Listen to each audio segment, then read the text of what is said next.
모든 교양은 남 얘기죠. 안 물어봐도 알려주는 남 얘기. 40회 신년 특집 카이님과 함께하고 있습니다. 이동희 대표님, 운명 철학의 세계. 그리고 시온님, 안녕하세요. 카이님. 네, 안녕하세요. 예, 저는 작가 홍대선이고요. 동아시아 한자문화권, 우리가 보통 한자문화권이라는 용어를 쓰잖아요. 네. 어디 포함이 될까요? 당연히 우리나라 들어가고요. 일본, 일단 대만, 중국. 디트로이트.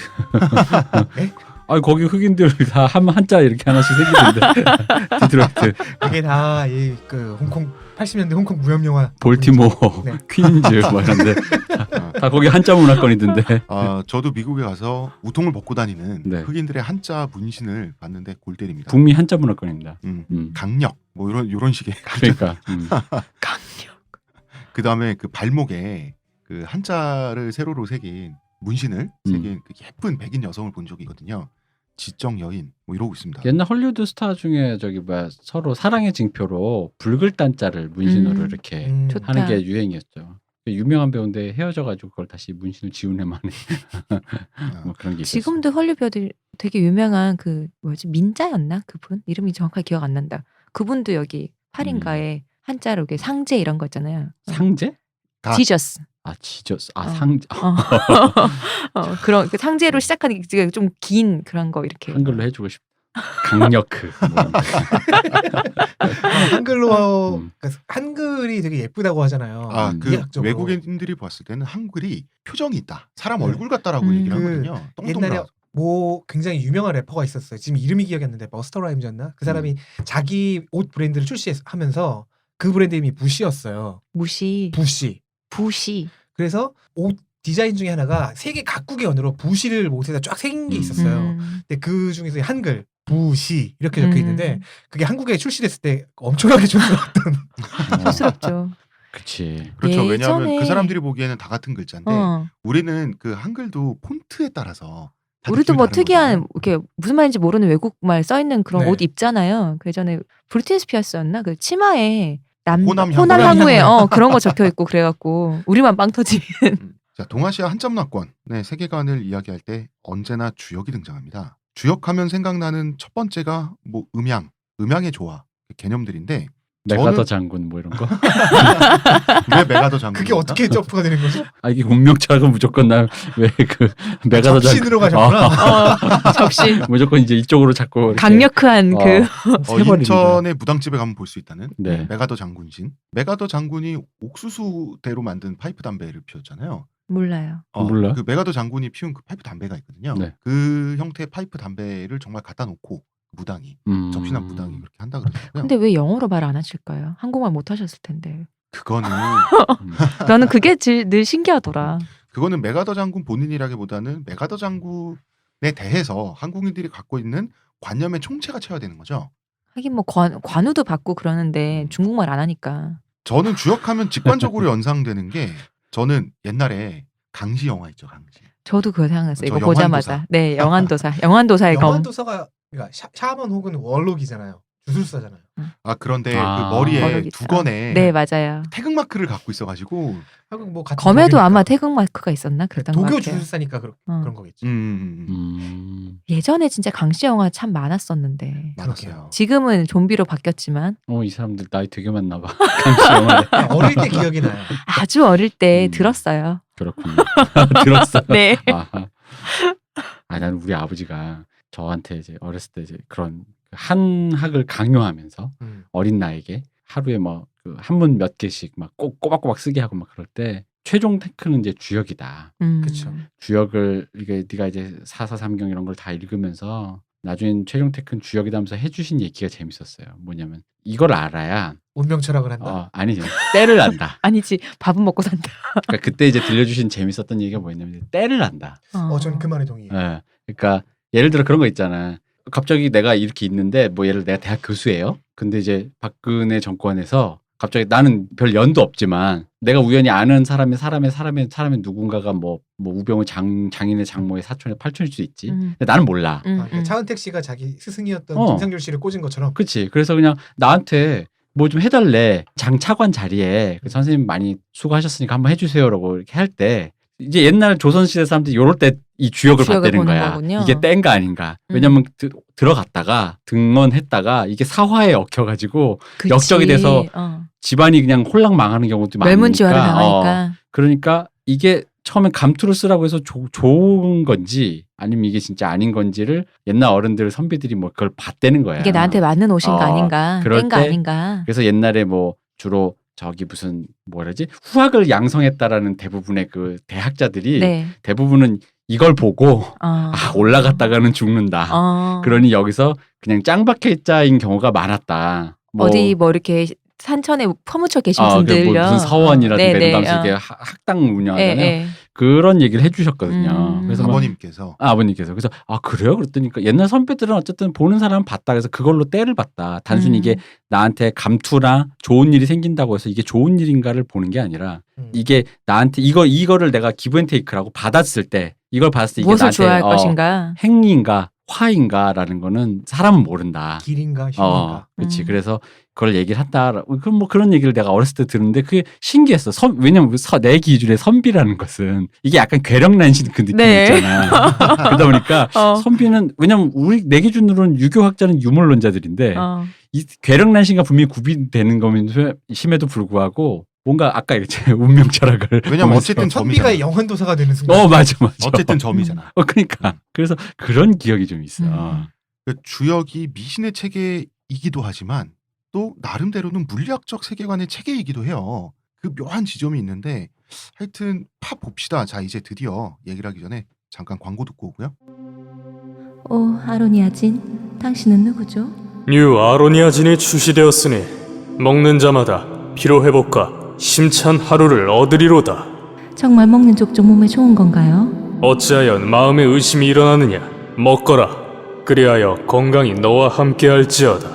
내가 약은 음침한 골짜기로 지날지라도 항산화 효과가 나와 함께 하심이라.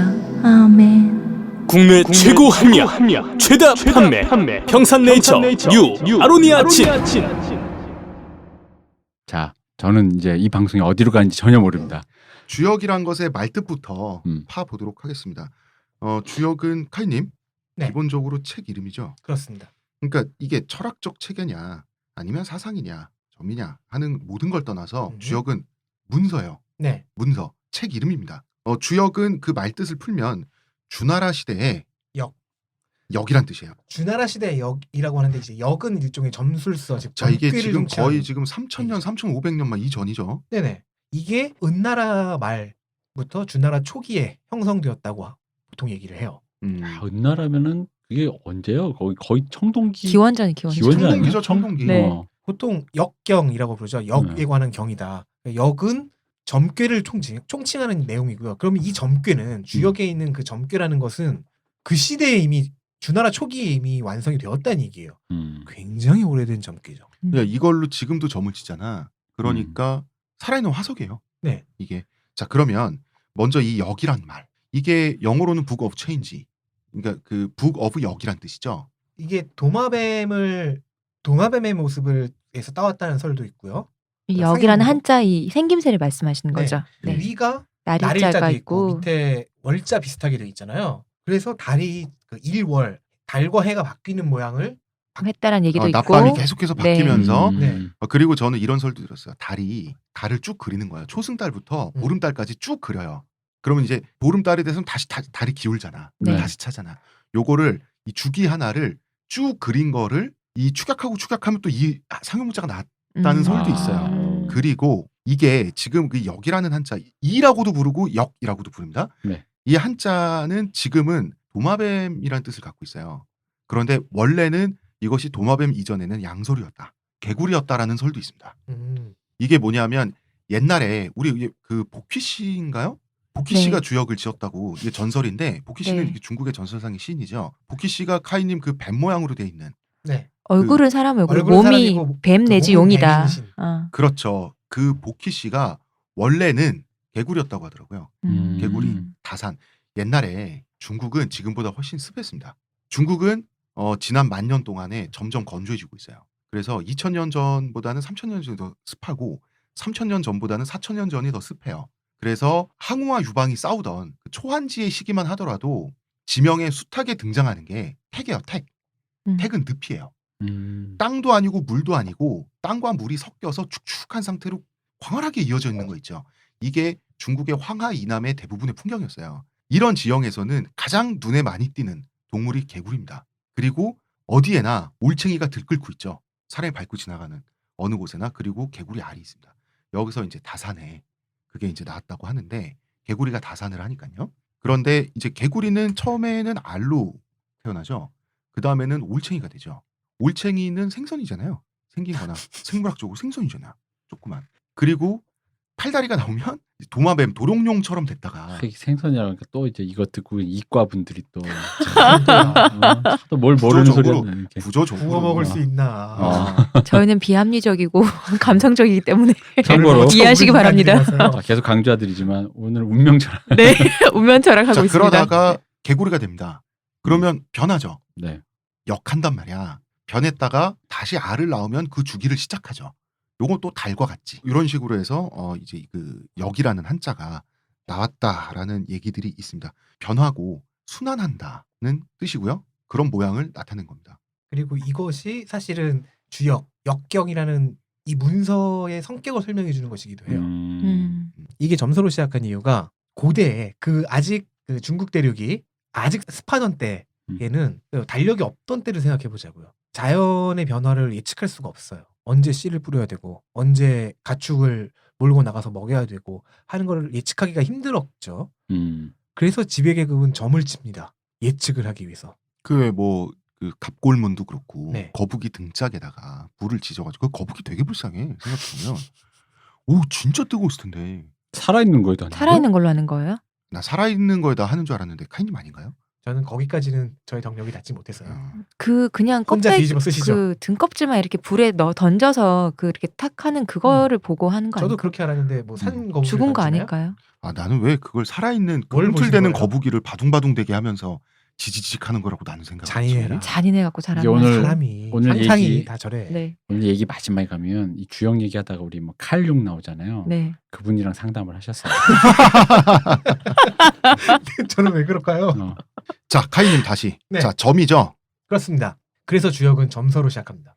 원래 시작은 점서였다. 원래는 철학적 시스템인데 철학적 세계관인데 이걸 가지고 나중에 사람들이 점을 쳤다 뭐나 얘기가 많은데 처음에는 점이었다. 네. 원래 점으로 시작한 거다. 근데 시작할 때 이 점이라는 걸 생각해 보자고요. 달력도 없고요. 사계절이 뭔지도 아직 잘 모르고요. 그러니까 세계가 이제 어떻게 변할지, 세계가 지금 우리가 살고 있는 이 주변 세계가 내일은 어떻게 되고 다음 달도 아니죠. 몇 밤 지난 다음에 어떻게 될지를 예측하기 위해서 쳤던 거예요. 그러니까 이 사람들은 어쨌든 지금 단계처럼 우리가 지식이 많지 않으니까 세계를 이해하려는 도구의 하나로 네. 그래서 이걸 어떻게든 합리적으로 판단해 보려고 한 게 조금 비합리적이긴 하지만 어쨌든 그 도구가 점이었던 거죠.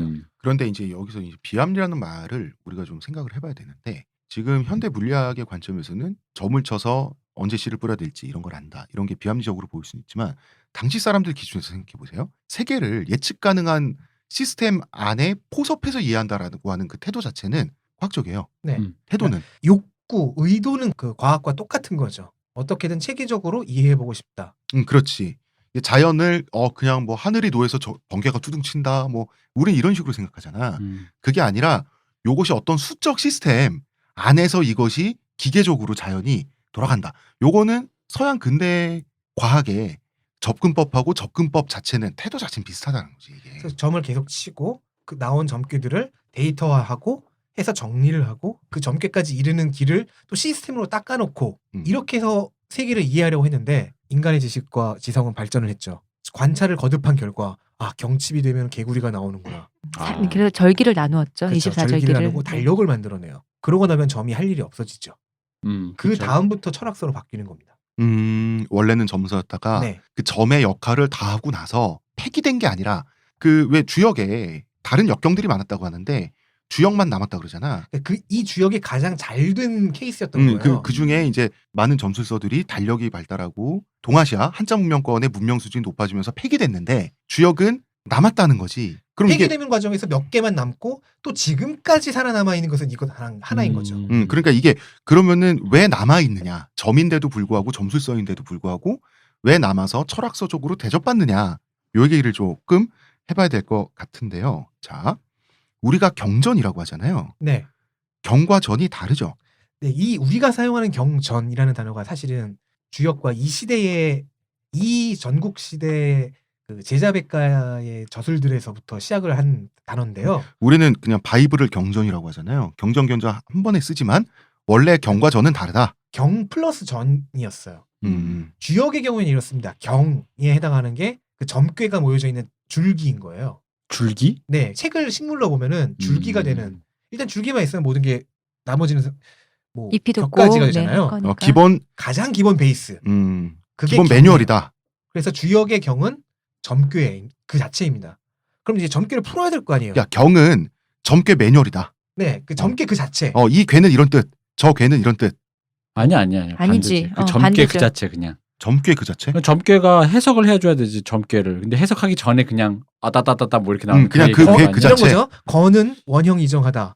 이게 경인 거예요. 그러니까 오케이, 타로 오케이. 카드라는 거지. 타로 카드를 네. 그냥 카드는 해석해주기 그러니까, 전에. 카드의 내용을 그냥 문장을 곧장 풀어버린 번역을 해버린 그게 경이고요. 그럼 이 뜻은 무엇이냐? 원형 이정이라고 써놨는데 이건 대체 무슨 뜻이냐를 해설한 것이 전입니다.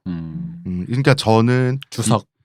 이런저런 사람들이 나는 역경을 이 경을 나는 이렇게 해석해 봤어라고 써놓은 것들이 모인 게 전이고 네, 경은 말 그대로 진짜 그 바이블 그 자체. 네. 그래서 경과 다수의 전이 합쳐진 것이 현재의 주역입니다. 그런데 우리가 주역 그냥 역경이라고 하면 사실 그 괴 그냥 경만 얘기를 네네. 하는 거죠. 이게 모든 시스템은 여기에 있는 것이고. 자, 이게 뭐 주역의 경 정계 자체는 은나라 말에서 주나라 초에 완성되었다. 진짜 오래전이에요? 네, 그러니까 그때쯤에 경이 완성이 되고 주나라 초기에 이걸 해설해서 풀이해서 쓴 참고서라고 할 수 있는 전은 좀 더 나중에 한나라 초기까지 해서 완성이 됐다고 하죠. 그러니까 이제 그 전까지는 그냥 자기식대로 이거를 그 전 보는 사람들마다 풀다가 나중에는 그게 책으로 또 다시 정리가 돼가지고 네, 유통되고 사람들이 읽고 그래서 한나라 이랬다는 초기에는 거지. 공인된 전들이 완성이 된 거죠. 흔히 사서삼경이라고 하는데 그 삼경 중에 하나가 이 역경인 네, 거죠. 시서역인 거죠. 시경, 서경. 서경, 역경. 그것이 바로 주역이다. 그러니까 유교 사상에서 사상책에서 상당히 권위가 높은 도서인 거예요. 근데 겨우 점인데 네. 이렇게 오랫동안 권위가 높고 우리 그 유물론자들인 정말 네. 이게 그 바늘로 찌르면 피도 안 나올 것 같은 사람들이잖아. 특히 조선 성리학하는 사람들, 그다음에 주자학한 사람들. 이 유학에서 사서삼경으로 가장 중요한 경전으로 모신단 말이에요, 카이님. 네. 그러니까 유교 철학서로 편입이 된다고.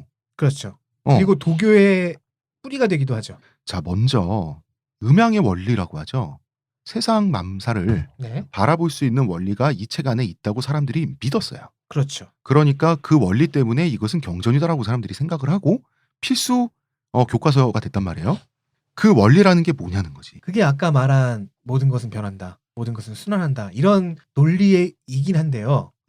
근데 그런 논리는 그리스에도 있었고 네. 사실 우리도 직관적으로 생각할 수 있는 얘기잖아. 그 변화의 원동력이 무엇인가를 추적하는 데에서 주역과 이 한자 문화권의 특색이 생기는 거라고 봐요. 아까 괴력난신 얘기를 하셨어요. 네. 님께서 허무맹랑하다는 의미의 음. 판타지, 미신 그렇죠. 그렇게 보이는데 유교는 미신을 배격하는 유물론 사상책이잖아요. 안 맞아 보여요. 안 맞아요. 여기서 흔히 사용하는 단어로 발해가 나요. 맞아. 그렇지. 발해가 나지. 그리고 뭐 한국에서 그러니까 조선에 처음 기독교가 들어왔을 때도 기독교가 처음에 배격됐던 이유 중 하나가 이게 종교 허무맹랑한 괴력난신을 얘기하는 것 같아 보였기 때문이죠. 그죠. 혹세 몸이 난다. 우리가 생각하기에는 그 기독교가 들어오면서 서양 문물이 동양을 침탈한다 이런 공포 이전에 뭐야 미신이잖아. 혹세 몸이 이런 거죠. 있으니까. 그러니까 조선 시대 스님들이 사실 그렇게 크게 대우를 잘 받지 못했죠. 그나마 임진왜란 거치면서 그 승병들이 나오면서 지위가 좀 올라간 거지. 그런데 이제 그래도 불교가 유교에게 어느 정도 대접을 받았던 이유 중 하나는 이게 완벽하게 허무맹랑하진 않고 나름의 체계와 논리성을 갖추고는 있구나라는 지점에서는 어느 정도 그 존중을 받았어요. 그리고 이 주역은 그 비슷한 기제로 비슷한 형식으로 유교 안으로 들어옵니다. 유교 안으로 들어와서 보니까 이 점괘 안에 들어와 있는 이 점괘가 상정해 놓고 있는 그 논리들이 전제들이 그 도교의 학자들과 유교의 학자들, 특히 유학자들에게 너무 마음에 들었던 거예요. 이것은 진리인 것 같다. 이 정합성, 이 굉장히 멋들어진 논리가 이 안에 숨어 있었구나. 그렇다면 이것을 우리 경전으로 삼고 해석을 해서 전을 더 붙이고 또 그 전에 대한 해설도 주석도 또 붙이고 또 붙이고 또 붙여서 결국에는 송나라 때 성리학으로 만들어집니다. 실제로 성리학이 성립하는 기초 근거 중 하나가 주역이었어요. 자, 그럼 그 주역의 세계관 잠깐 얘기를 해볼게요. 음양의 조화라고 하잖아요. 네. 갈등하고 서로 보완한다. 그러니까 전혀 반대되는 양적인 측면이 있고 이 세상에 음적인 측면이 있단 말이에요. 그러면 이 두 가지가 충돌해서 갈등하고 싸우는 게 아니라 충돌한 상태에서 서로 지지하고 있다. 약간 이런 거잖아요. 거기서 이제 주역과 우리가 흔히 쓰는 상생, 상극, 상보와 같은 단어들이 여기서부터 등장을 하기 시작합니다. 상보는 상호 보완. 네, 상극이라는 개념은 사실 이 한자 문화권에만 있잖아요. 궁합이 맞는다 하는, 궁합이 그렇죠. 안 맞는다 하는. 그럼 서양에 없는 개념이지. 그런 어법 자체가 없지. 아예 그런 개념 자체가 궁합이 어울린다 맞느니. 정도밖에 없죠. 그렇지, 그들에게는. 그렇지. 아 그런가? 왜 없나요? 서양에? 없어요. 없어요. 그거에 해당하는 건 없어요. 아. 그러니까 여러 가지 것들이 모여서 보기에 좋더라. 요게 하모니 뭐 이런 게 있어요. 그다음에 앙상블. 앙상블 그 짝이 맞는다. 그런데 궁합이 맞는다? 1대1이나 그런 거 없어요. 1대다 뭐 이런 식으로 해서 궁합이 맞는다. 불과 물의 관계. 이건 상극이다라고 우리는 얘기를 하는데 이 표현을 거기서는 다르게 해야 된다는 거죠. 아예 이 개념 자체가 없기 때문에. 라틴어권으로 가면 그게 문제가 돼요. 아 그럴 수도 있겠다. 그래서 왜냐면은- 번역이 잘 안 되죠. 네. 왜냐면은 그 음악의 역사에서 보면은 그 하모니에 반대되는 캐코포니, 그 불협화음 있잖아요. 네. 그 불협화음의 역사가 이제 화음의 영역으로 들어오는 거예요. 왜냐면 그때는 불협이었기 때문에 안 네. 쓰는 의미였다가 화음인 지금은 이제 불협도 음악이 일종으로 쓰니까. 근데 이게 음악이 일종으로 쓸 때 예를 들어 뭐 음악 하시는 분들 아실까요? 가모도라고 악마의 음이라 그랬다고. 그러니까 이게 왜냐면 쳐보면 알아요. 쳐보면은 들으면 약간 불안정해. 그래서 이게 근데 생각해보니까 그러네. 지금 느끼면 우리를 기준은 상극이라는 느낌이 드는데 네. 걔네는 그거를 상극이라는 표현을 안 하고 그것은 그냥 악마의 의미라고. 그냥 배제야 배제. 그러니까 이제 똑바른 게 있으면 어긋나는 게 있어서 상극이다. 이렇게 표현하면 되는데 똑바른 게 있고 어긋나잖아. 그러니까 이거를 이렇게 그 상성으로 설명할 말이 없으니까 그거를 딱 그냥 이분법으로 악마의 세계로 나눠버리고. 맞아. 악마의 세계로 그냥 보내버리는 그러니까 거지. 내가 지금 이해한 게 왜냐면 그러다 보니까 얘네는 세계관이 우리는 이제 이거와 저거가 있는 게 아니라 얘네는 그 외부적인 거를 계속 우리 내부적으로 포섭해가는 역사인 거예요. 방식 자체가 뭐 그게 제국주의적으로 확장일 수도 있고. 그러니까 얘 원래 외부자인데 네. 요걸 이제는 요건 좀 써도 되지 않을까 싶은 느낌으로 점점 내부자로 이렇게 포섭하는 느낌? 근데 이거랑은 좀 느낌이 그 세계관 자체가 다른 거야. 나랑 타자인데 이거는 타자의 그 느낌이 아닌 거잖아요. 우리 안에 그렇죠. 존재하는 또 다른 수많은 속성인 거잖아요. 그죠? 네.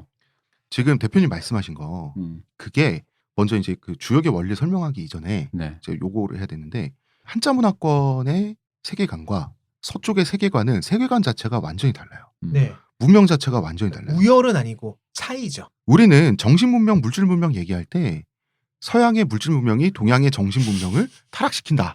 이런 식으로 지금 얘기를 하잖아요. 동양의 정신 세계가 서양의 물질에 침식당하고 있다. 아직도 이런 말 하는 사자들이 있죠. 완전히 말도 안 되는 소리고요. 영화 앞에 이렇게 자막 깔고 굳이 네. 세로로 굳이 또 자막 깔고 세로로. 그거 자, 먼저 완전히 틀린 말인데. 다 틀린 말이에요. 서양과 동양의 기준을 유럽식으로 지금 잡혀 있죠. 유럽 그다음에 이제 구미까지 그 아메리카까지 합해가지고 구미. 예를 들어서 유럽 기준으로 중동부터 다 아시아야. 그죠? 그럼요.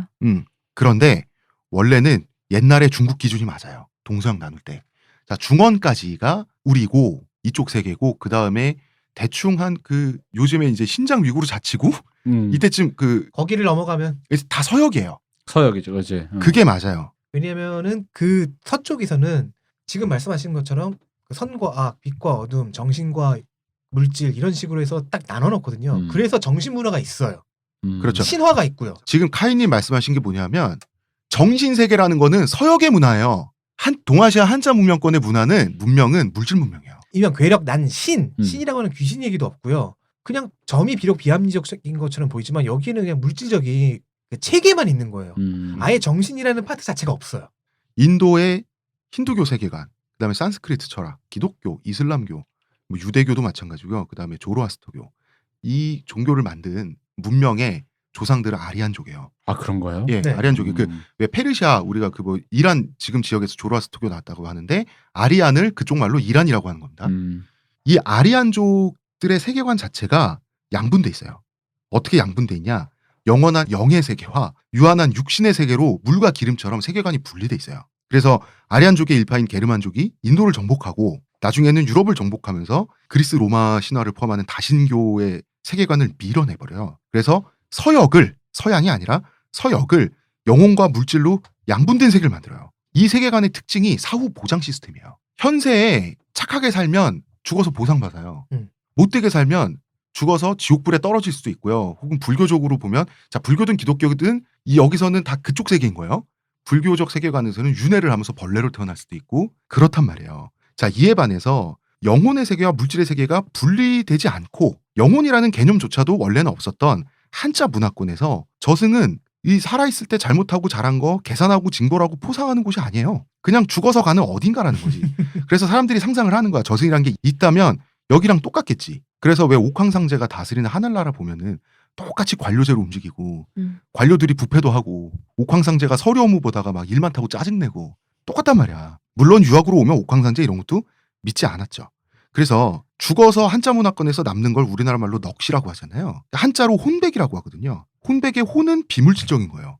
이성 같은 거예요. 그래서 죽으면 확 날아가 사라지는 거예요. 백은 기나 동물적인 정념처럼 에너지적인 전기 같은 거예요. 물질적인 거예요. 그러니까 혼은 죽으면 전원 끄듯이 딱 꺼져서 어디로 날아가거나 어디로 가요. 백은 서서히 땅속에 흡수되거나 증발되는 거예요. 그래서 이 땅속에 흡수돼서 소멸해서 자연의 일부가 되는 시간까지 제사를 지낸다는 개념이거든요. 그래서 제사를 뭐 몇 대까지 지내면 그 다음부터 안 지낸다라고 하는 게 이제 이런 개념인데 그래서 영과 물의 세계가 분리돼 있지 않습니다. 네. 한자 문화권은. 그래서 괴력난신하고 달라요. 은근히. 주역은 그래서 계룡난신에 들어가지 않고. 그리고 한 가지 더. 이 기, 동양의 정신세계라고 보통 우리가 기란 얘기를 하는데 기랑은 영혼은 다르죠. 기는 물질적인 개념이에요. 예를 들어서 뭐 기에 대해 설명할 때 우리 공부 열심히 한다 그러잖아. 그 공부가 쿵푸잖아. 그러니까 수련하는 게 정신적인 수련이나 신체적 수련이 연결돼 있어요. 심신을 하나로 본단 말이야. 그래서 왜 수련을 열심히 하면 내공이 늘어나서 무협지에 보면 막 장풍 같은 게 발사가 되잖아. 이게 서양으로 가면 펄표기를 하루에 1000개 하면 영혼의 부피가 늘어나고 이렇게 그쪽 세계에서 절대 설명이 안 되잖아. 그죠. 그래서 왜 불교의 지옥 개념이 처음 들어왔을 때 중국 사람들이 그렇게 충격을 받았대요. 그러니까 공포 마케팅으로 동아시아를 정복했다고 그러거든요. 불교가. 원래 그런 게 그런 없었다가 설이 있죠. 네. 그랬다는 거야. 그래서 이 문명 물질 문명이라는 거야. 여기까지 얘기를 하고 그럼 이 물질 문명 영혼의 세계도 없고 뭐도 없고 기계적인 규칙에 의해서 돌아가는 어떻게 보면 근대 서양 학자들이 봤을 법한 세계로 이 세계를 3000년 전에 주나라 사람들이 봤단 말이에요. 그러면은 이 세계가 돌아가는 원리가 있어야 될 거 아니야. 그렇죠. 그것이 주역의 시스템이라는 거죠. 그 원리는 뭡니까? 자, 카이님 설명을 해주시죠. 가장 기초적인 것은 아무래도 음양이겠죠. 음양. 네. 세상은 그 두 가지 원리로 움직인다. 탈모인 비탈모인. 굉장히 마음에 드는데요. 그러니까 음양이 이런 거죠. 뜨겁고 차갑고 밝고 어둡고 있고 없고 가볍고 무겁고 빠지고 안 빠지고. 적극적이고 소극적이고. 다 그런 식으로 다 그 반대되는 것들 있잖아요. 반대되는 것들을 다 나눈단 말이야. 색깔로 따지면 따뜻한 난색은 양이고 차가운 계열의 한색 계열은 음이고 이런 식으로 다 분화를 시켜요. 그죠? 이건 사실 다 분화가 돼. 남자는 양이고 여자는 음이고 이런 식으로. 네. 그 다음에 자연도 다 분화가 되죠. 하늘과 땅 이렇게 하늘과 되고요. 땅, 네. 그 다음에 이제 번개, 물은 음에 속하고 불은 이제 여기에 속하고 이런단 말이야. 그러면은 이런 식의 반대되는 개념은 우리가 만들 수 있죠, 카이님. 얼마든지 이 표현은 만들어지죠. 왜 주역에 있는 음양이 왜 특별한 철학적 체계인 겁니까? 이런 생각은 서양 사람들도 했다고. 모든 것들은 다 반대되는 게 있어. 이 반대되는 거에 중간 정도를 찾아야 그 사람이 잘 사는 거야. 이거 아리스토텔레스도 한 말이에요. 그리고 그게 변증법의 논리죠. 뭐 정과 어쨌든 반이 있으면 합쳐서. 변증법까지 가면 사람들 힘드니까. 근데 이제 완전히 달라지는 게요. 뭐 아리스토텔레스적인 뭐 그런 것과 완전히 달라지는 게 이 대립하는 둘은 대립으로 이미 끝나요. 즉 둘이서 뭐 합쳐져서 뭐 새로운 것을 만들고 중간을 찾고 하는 부분을 일단 제쳐두고 대립하는데 대립 그 자체가 변화의 원동력이 돼요. 그리고 대립하는 것들끼리는 상대가 없어지잖아요. 그럼 나도 없어져요.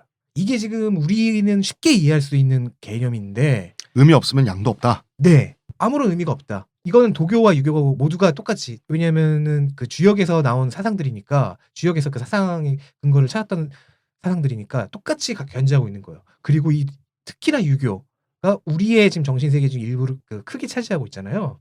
그래서 대응, 상극, 상보 등의 단어를 사람들이 이때 쓰는데 이런 식으로 서술을 해요. 이런 식으로 얘기가 나오는 거예요. 서로 대립하는데 서로 의존하는 관계. 서로 반대되는 상대가 존재해야 비로소 자신이 존재할 수 있는 관계.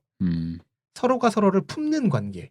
이거는 지금 우리 한자 문명권에 속한 우리는 쉽게 이해할 수 있는 관계예요, 사실은. 이게 이제 지금 그런 거잖아요. 서양은 신이 존재하잖아요. 영적 세계가 존재하니까 영적 세계를 근거로 지상도 존재할 수가 있어요. 근데 이 물질 문명에서는 영적 세계에 어떤 선험적인 원리가 없으니까 이 자연 세계에 있는 다른 성질의 것이 서로가 서로 충돌하고 지지하면서 이 우주가 유지돼야 된단 말이야. 예를 들면 여호와 하나님 같은 게 없잖아요. 이 세계는 기댈 수 있는 뭐가 없다고. 그러니까 서로 기대야 돼. 그러면서 이제 음양이 이제 여기서 이렇게 나오게 되는데 음양의 조화로 세상은 돌아가고 변화한다는 것이 음양론, 즉 주역에 들어가 있는 것이라면은 이제 유학자들은 거기서 하나를 더 나가는 거죠.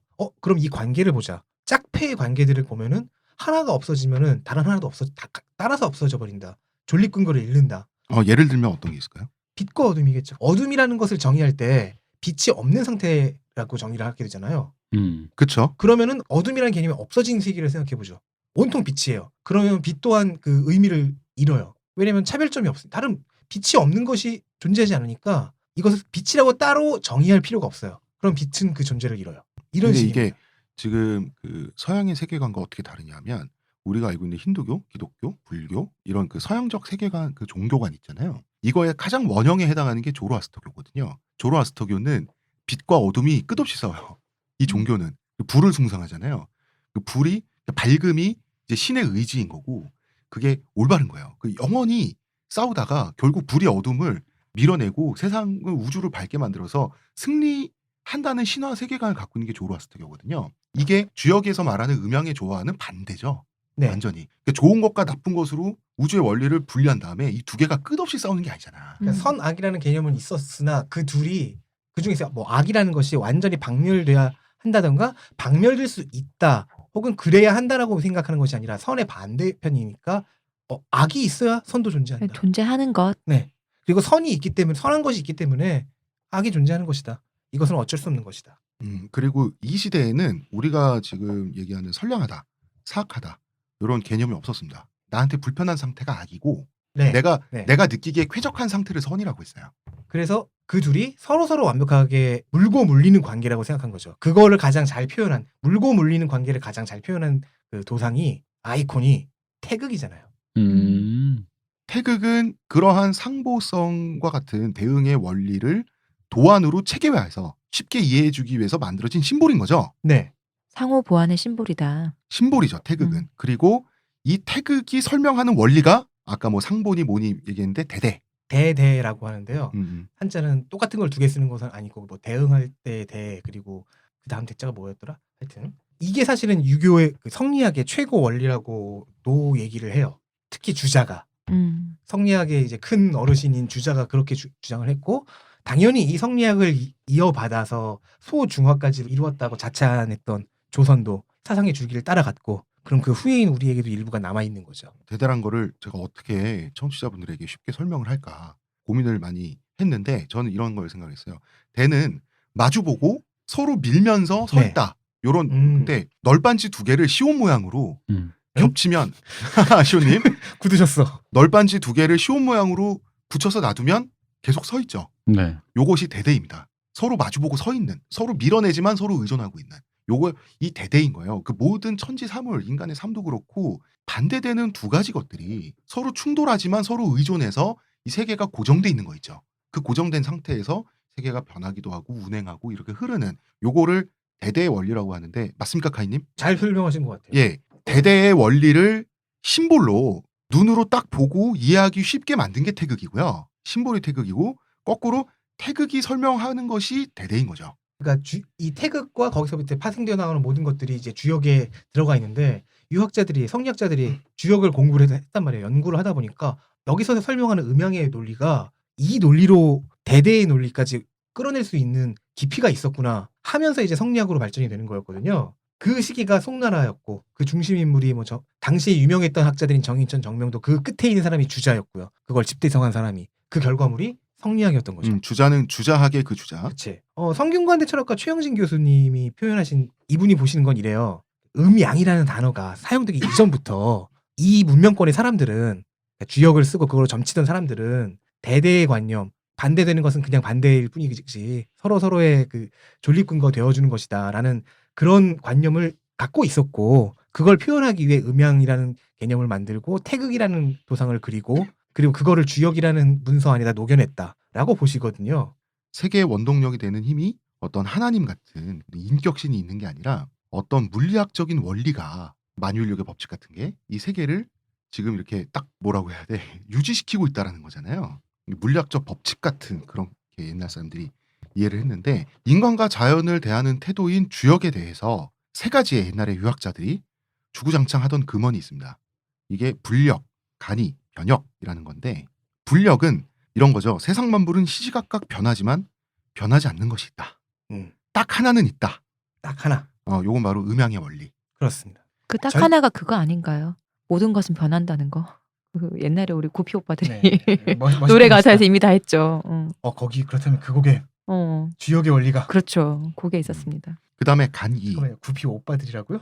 그럼요. 아 그런 거야? 아, 이분들이 갑자기 왜 이러실까? 오빠? 그 다음에 간이. 이 간자가 주간을 뜻하는 간자예요. 하지만 동시에 간단하다, 심플하다는 뜻도 있거든요. 당시 주역에 그 주역도 주간에 기록되어 있었던 거고 원래는 종이가 나오기 전에 뭐든지 문서로 정리해 보관하면 말 그대로 간단해지죠. 그래서 간이는 여기서 이는 주역할 때 여기지만 여기선 또 이라고 쉽다라고 하는데 세상사는 굉장히 복잡해 보이지만 불변의 법칙이 있고 이 법칙을 적용해서 음양의 원리를 적용해서 생각하면 뭐든지 간단하게 이해가 된다. 그래서 이걸 간이라고 하죠. 이건 네. 일종의 반복론이죠. 그러니까 코페르니쿠스적 전환을 항상 하자. 요게 간입니다. 항상 해야 돼. 그 피곤한 거를. 변역. 변역은 모든 것은 바뀌면서 흐른다는 뜻이죠. 변하고 역한다는 건데 둘 다 영어로는 change잖아요, 카이님? 네. 예, 그런데 이제 약간 다릅니다. 뜻이. 변은 변경되는 거, 진화하고 바뀌고 다시는 원래 상태로 돌아오지 않는 걸 변이라고 그래요. 역은 변할 만큼 변하면 다리 차면 기우는 것처럼 다시 원상태로 되돌아와서 반복 루트를 탄다는 게 역이거든요. 사이클링 체인지. 그렇죠. 이거를 두 개를 합쳐서 변역이라고 합니다. 처음에 사이클링 체인지라고 이렇게 설명을 들었을 때 변신 자전거 뭐 이런 거 떠올렸다가 그렇네요. 맞을 뻔했는데. 뭐 그렇잖아. 우리 세상사는 다 거기서 거기잖아요. 보면 그 옛날에 왜 수메르의 그 돌에 새겨진 요즘 애들 말 안 들어서 큰일이다. 피라미드에 새겨진. 네, 피라미드. 피라미드에 새겨졌나요? 언제나 아이들은 반항기가 있었고 어른들은 아이들을 어린 것들이 버릇이 없다. 철부지로 봤지만 수천 년이 흐르고 나니 지금 그 아이들은 문명인이 됐잖아요. 아주 천천히. 다시는 우리가 뭐 수메르 석기시대 3차 대전이 일어나면 그렇게 될 수도 있지만 그래서 영원히 변하지 않게 진보하는 부분도 있고 인간사에 대입을 해보면 우리 역사에 대입을 해보면 또 계속 반복되는 패턴도 있단 말이에요. 요것을 합쳐서 변역 모든 것은 그래서 불력, 간이, 변역 요 세 가지가 주역의 기본 그거라고 합니다.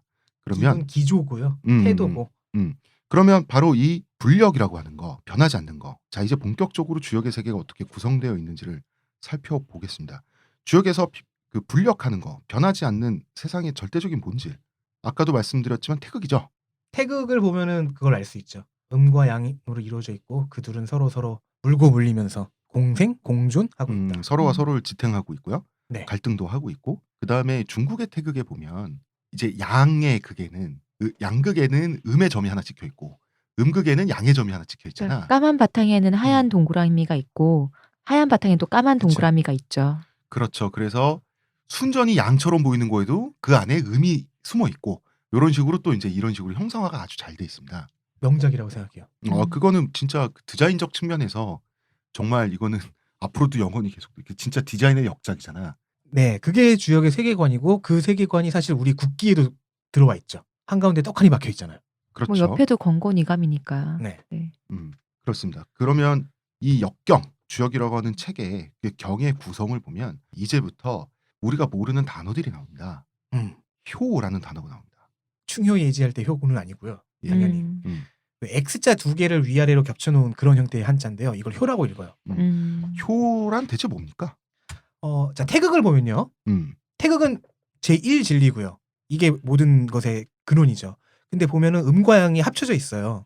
혼재되어 있어요. 그럼 이게 세상의 모습일 수는 있어도 인간이 이거를 뭐 이렇게 논하기 위해서 분석하기 위해서는 이걸로는 충분치가 않잖아요.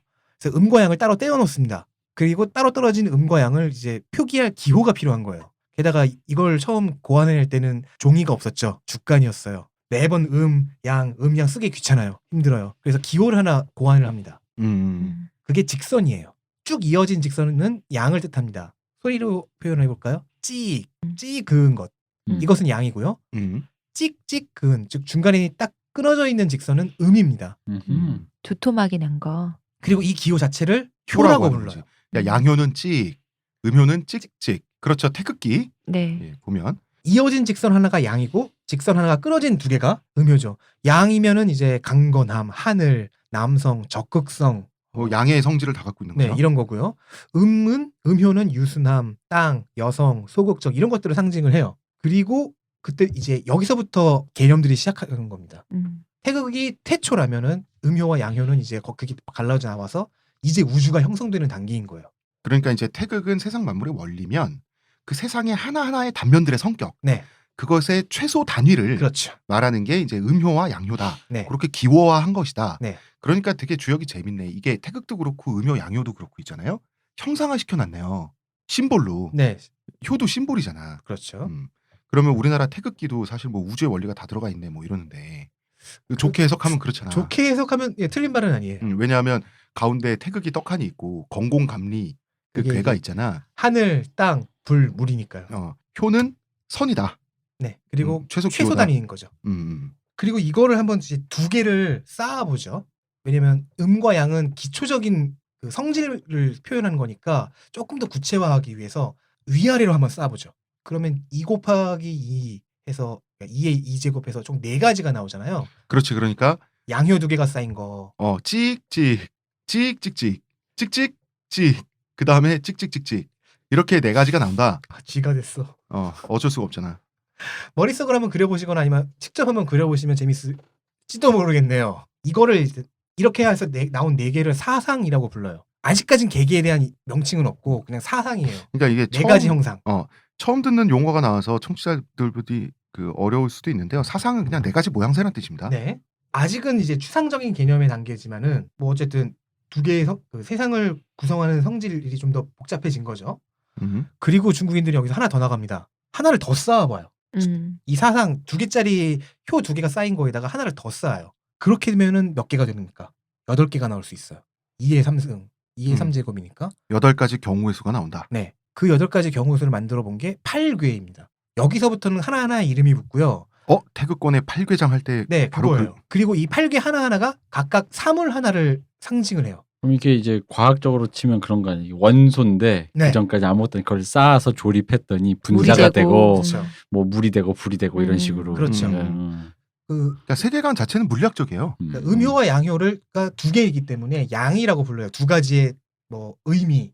이거를 둘로 쌓아서 4가지를 만들어 놨더니 4가지의 형상, 사상.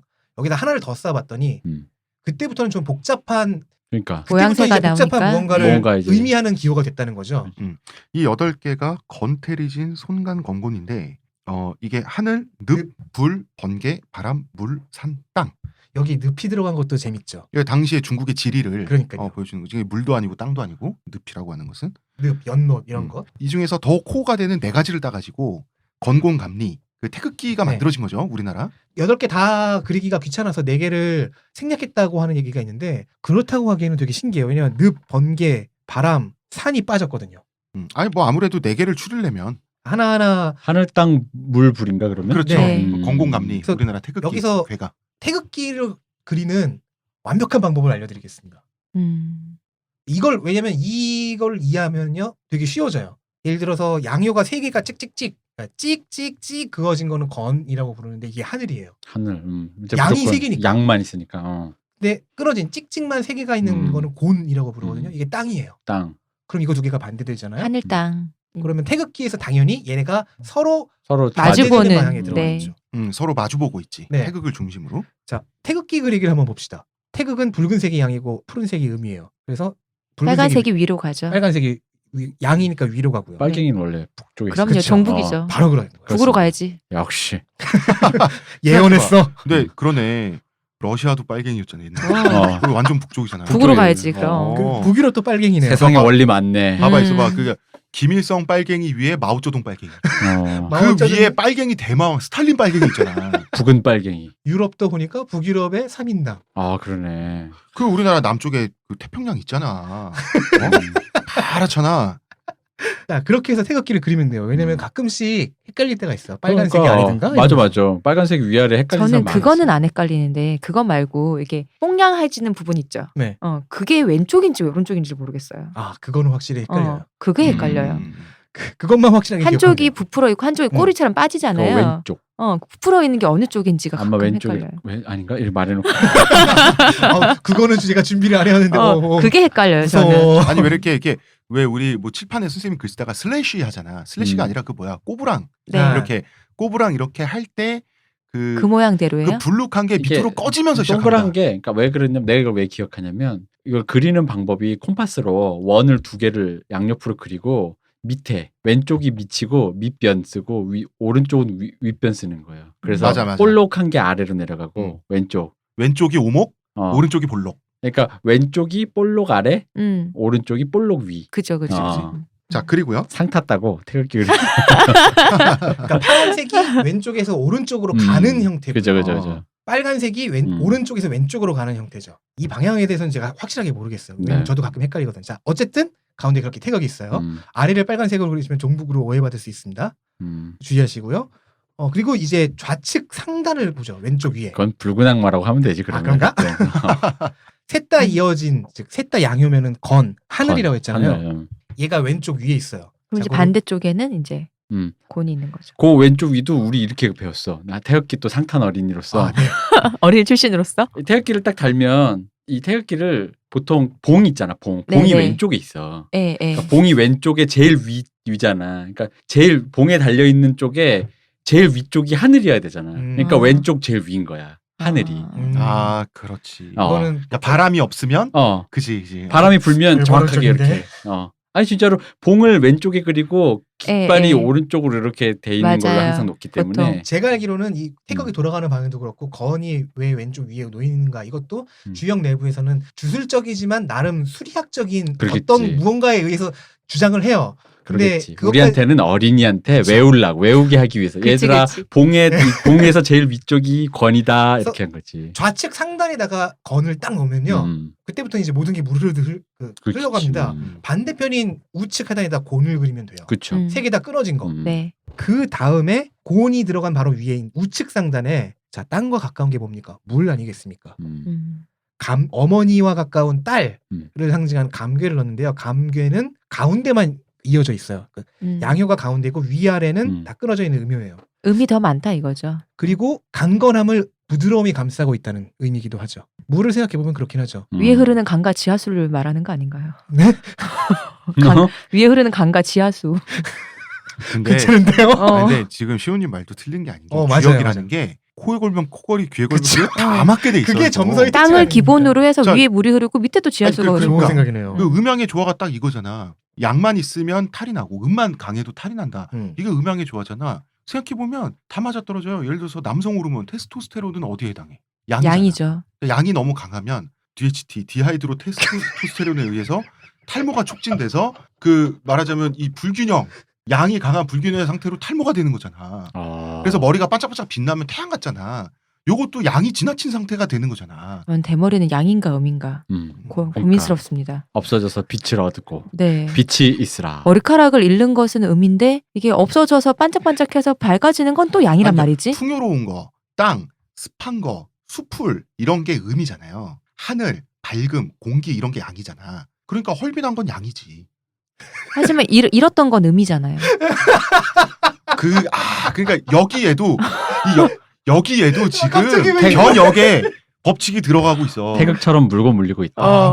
여기에도 변역. 그러니까 양이 강해서 나는 지금 대머리가 되고 있지만 잃는 그 것 자체는 과정은- 또 그 음이죠. 과정은 의미였던 그 거지. 과정은 의미 있어서 또 세상산 이렇게 돌아가는 거야.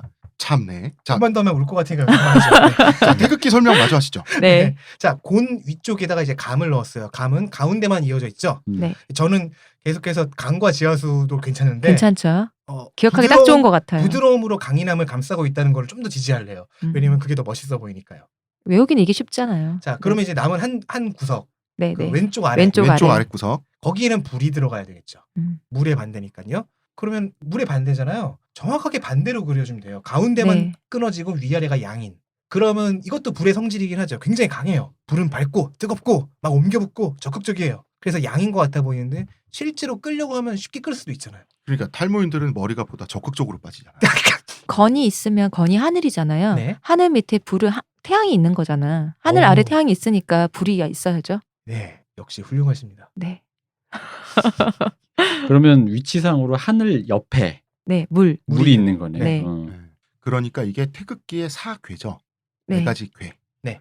다시 말해서 효가 이 직성기호 효가 세 개가 겹쳐진 걸 괴라고 하죠. 아까 이제 괴라고 음. 그게 8괴가 있는데 그 중에 4개가 태극기에 위치하는 이게 거죠. 지금 그 자연의 법칙 같은 건데 그 모든 자연의 모든 성질이 8괴로 설명이 되는데 자 그런데 이제 주역은 점점 복잡해져요. 복잡하다기보단 산수를 좀 해야 돼. 8괴를 또 다시 조합을 해. 그럼 이렇게 6개를 만들어. 이 괴 하나 괴와 괴를 조합을 하면 또 6줄이 되잖아요. 그러면 8 곱하기 8이니까 64개가 나와. 총 64개의 경우의 수가 나오죠. 이것을 주역 64괴라고 하죠. 그러니까 이렇게 되는 겁니다. 처음에 태극이 있어요. 여기 평온한 우주입니다. 여기서 분석을 시작해요. 음효, 양효, 즉 양이라고 부르는 2개가 딱 나옵니다. 얘네는 이제 개념이죠. 이걸 겹쳐봐요. 4개가 나오죠. 사상. 여기까지는 개념입니다. 원자의 수준이죠.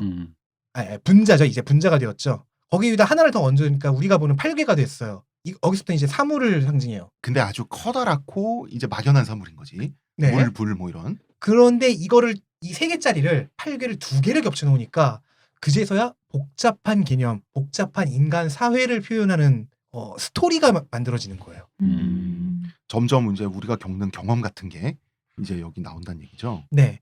직선이 6개가 생기면 이게 4개가 나온다는 거잖아요. 네. 이것을 주역에 뭐 중첩됐다 그래서 중괴라고도 하고 상괴라고도 하는데 네. 어쨌든 이 더블 괴 더블 말이야. 더블괴. 이거를 64괴를 설명한 매뉴얼북이 주역의 역경이죠. 그쵸. 이것이 주역이라는 문서의 정의인 거지. 주역의 아까 말씀드렸듯이 경과 전으로 나뉘잖아요. 경에 해당하는 게 이 64개와 각 효들에 대한 설명이에요. 자 그러면 예를 드는 겁니다. 네. 다 양효야. 음. 찍찍찍찍찍찍. 64개 중에 첫 번째. 네. 이것을 무슨 괴라고 하죠? 건과 건이 합쳐져서 일단 그냥 이것도 건이라고 부르죠. 예. 6개가 다 양효잖아요. 어. 굉장히 강해 보이죠. 이 괴. 그러니까 건이라고 부르는 이 괴. 64개 중에서 1번이에요. 그러니까 이 괴를 설명한 게 괴사죠. 이 괴의 뜻을. 괴사. 네. 괴의 설명이라고 해서 괴사라고. 그냥 괴의 설명이라는 뜻인데 그럼 효 하나하나를 설명하는 건 효사. 그렇습니다. 그렇죠. 그러니까 괴풀이는 64개가 있는 거고 네. 효풀이는 곱하기 6을 해가지고 왜냐하면 각 괴마다 6개 효가 있으니까 네. 384개. 384개인가요? 네. 그러면은 384개가 점괴 전부죠. 384 플러스 64죠. 왜 플러스 64예요? 그게 다 따로 적용받는 경우가 있어요. 어떤 때는 효 하나로 풀이할 때가 있고 어떤 때는 그 효 하나가 아니라 전체를 보라는 의미인지 너는 지금 전체를 봐야 돼. 나무를 보지 마. 라는 의미인지 괴의 풀이로 점괘를 하라는 경우도 있어요. 자, 64개 중에 괴 하나 있고 효 따로 있고 그러면은 괴 하나에서 나올 수 있는 점괘가 7개네. 그쵸? 괴 자체 플러스 나머지 6개 효. 그러면은 7개에다가 64를 곱하고 그럼 448개죠, 총. 그렇죠. 그런데 448개의 풀이가 있는 게 그러면 주역이다. 더 정확하게 얘기할게요. 450개예요. 2개 더 있어요? 왜냐면 건과 곤 2개 괴는요. 얘네 둘이 이 64개의 근본이 되잖아요. 근본 원리가 되잖아요. 그래서 따로 별도의 풀이가 하나가 더 있어요. 그렇게 해서 예외 조항 2개까지 합쳐서 총 450개의 점괘가 그 주역의 경을 구성하는 내용입니다. 알겠습니다. 그러면은 카이님 주역점을 쳐요 우리가. 그럼 이 450개 바깥에는 없는 거죠? 없어요. 이 450분의 1인 거죠. 경우의 수는. 나의 운이 나올 경우의 수는. 그렇습니다. 450분의 1을. 나 궁금한 게 있어요. 네. 자 이제 우리 흔히 삼재 들었대. 삼재 혹시 그 주역의 용어예요? 아니요. 아니야? 이게 주역에서부터 나온 그 삼재라는 개념이 있긴 있어요. 하늘, 땅, 그리고 땅에서 나온 사람. 이걸 굉장히 중요시 여기긴 해요. 근데 거기서 말하는 삼재는요. 삼재의 이것과 한자가 달라요. 거긴 재앙의 재고요. 네. 여기 주역에서 말하는 삼재는 그 재료할 때 재자예요. 그러니까 천지인이잖아. 네. 그 삼재는 천지인이고. 그럼 내가 말한 삼재는 우리 삼재 들었던 삼재는 괴력난신인가요? 그렇겠죠. 주역은 아니구나. 미신이잖아요. 네. 하긴 내가 왜냐면 지금 맨날 네. 삼재가 일어나는 메커니즘을 내적으로라도 그러니까 합리적이진 않지만 어쨌든 논리적으로라도 설명하는 무언가는 아직 저는 못 봤거든요. 영리하게 아니면. 왜냐면 내가 근데 우리가 또 이렇게 일이 잘 안 되면은 친구한테 물으면 삼재라는 거야. 근데 삼재 나 30년째 삼재인 거야. 근데 인생이 대표님 삼재. 맞는 것 같아요. 왜냐하면 삼재가 한 번 오면 그게 9년이라 그랬어요. 3년씩. 그러니까 매번 이렇게 는다니까. 그러니까 뭐 3년 아니 됐더니. 부모님 엄마가 했던 말씀은 저 이제 어릴 때 얼핏 들었던 것 같은데, 그러니까 들어오는 삼재, 눕는 삼재, 나가는 삼재라 그랬거든요. 그게 3년씩이라 그랬거든. 아니 그러면 그럼 내 몇 삼- 년이잖아. 잠깐만. 그리고- 3년 3년 거야? 원래 1년에서 3년에서 삼재 아닌 거야? 전 3년씩이라 들었어요. 그래? 잠깐 그러면은 이런 거지. 내 삼재, 남편 삼재, 아들 삼재, 우리 영원히 시부모 삼재. 영원히 고통받는. 영원히 고통받는 그러니까 삼재. 내가 맨날 삼재 같다는 게 이거야. 근데 이것도 코에 걸면 코걸이, 귀에 걸면 귀걸이인 게 보통 사람이 살면서 1년에 3번 정도는 나쁜 일 생기거든요. 3년 내내 나쁘대. 그건 하루하루가? 인생이 망한. 네. 어쩐지 역시 모르겠어요. 그놈의 삼재 맨날 돌아오고 그놈의 아홉수도 맨날 얘기하니까. 왜냐면 이게 진짜 그래도 어쨌든 옛날 사람들이 나름 지금처럼 과학이 발달하지 않은 시대의 세상을 이해해 보려고 하는 당시로서는 가장 합리적인 거잖아요. 합리적이고 논리적인 방식이다 보니까 내가 왜 자꾸 이런 얘기를 하냐면 우리가 이제 혼용하고 있는 이 괴력난신을 여기서 자꾸 이제 분리하는 작업. 우리가 지금 네. 오해하고 있는 거 있잖아. 방금도 삼재도 이거 주역에서 나온 거냐. 사실 그렇게 들리거든. 그렇죠. 전보니까. 삼재, 사주, 이런 거 있잖아. 또 심지어 이후에 나온 수많은 거 토정비결. 그렇죠. 토엄 선생님의 주역의 영향이 있었겠지만 결과적으로는 완전히 다른 이야기 아니냐. 그러니까 여긴 지금 인격신이나 귀신 같은 게 없잖아요. 그 주역에서 철저하게 확률만 있죠. 주역에서 번개가 친다. 그러면은 어떤 그 음효와 양효의 기호들이 네. 서로 충돌해서 그런 자연현상이 일어났다지 하늘이 놓였다가 아니잖아요. 그 세계랑 분리돼 있는 세계잖아요. 지금 이 세계는. 그래서 왜 나중에 우리 얘기하겠지만 서양의 물리학자들이 주역을 접하고 깜놀했다고. 신이 났죠. 깜놀했다고. 특히 라이프니츠가 매우 신이 났죠. 이진법의 수학자. 그러니까 왜 주역이 독일까지 건너가서 라이프니츠를 만나서 우리가 또 문돌이다 보니까 또 갑자기 또 원한이 또 생기는데. 아니, 전 아니에요. 발뺌해야지. 자, 그렇습니다. 그러면은 점괘가 나온단 말이에요. 점괘란 말 자체가 주역의 괴에서 나온 말이잖아요. 네네네. 점괘가 나왔어요. 이게 450가지를 벗어날 수가 없다며. 네. 그러면은 주역의 경이 서수라는 풀이의 예를 한번 들어봐줘요. 건괴를 가지고. 아까 그 건괴를 가지고 찍찍찍을 가지고. 그 대전제를 설명해 드리면요. 모든 그 괴를 해석할 때, 괴 전체를 해석할 때도 그렇고 효 하나의 풀이를 볼 때도 그런데 음양론이라는 게 결국에는 다른 것과의 관계를 통해서 변화와 의미가 만들어지는 거잖아요. 관계론적인 얘기예요. 그래서 모든 효 해석할 때 효가 모인 괴를 해석할 때도 다 그 관계를 바탕으로 해요. 얘는 음이니까 소극적이고 안 좋은 거네 이렇게만 가는 게 아니에요. 그러니까 아래쪽에 첫 번째에 있는 효는 위쪽에 첫 번째인 4번 효랑 대응이 되고 그 대응이 어울리느냐 안 어울리느냐. 바로 위에 있는 효 2번 효를 예로 들면 3번과 1번이겠죠. 얘네들과는 또 얼마나 어울리느냐. 이런 것들을 보면서 해석을 시작을 하는 거예요. 저 잠깐만 궁금한 거 있어요. 그러면은 음이 반드시 음도 아니고 양도 반드시 양이 아니라면은 예전에 이재만 선생님 말씀하셨던 그 4가지 체질, 태음, 소음, 소양 이런 게 연관이 있겠네요. 그것도 여기서 나온 거긴 하죠. 물론 그 책에는 조금 허술하긴 합니다. 사상의학도 아까 나온 바로 그 사상이잖아요. 그렇죠. 자, 건괴로 가면요. 일단 괴사는 이렇게 되어 있어요. 건, 원형이정. 원형이정. 뭔가 멋있어 보이고 있어 보이죠. 원형이정.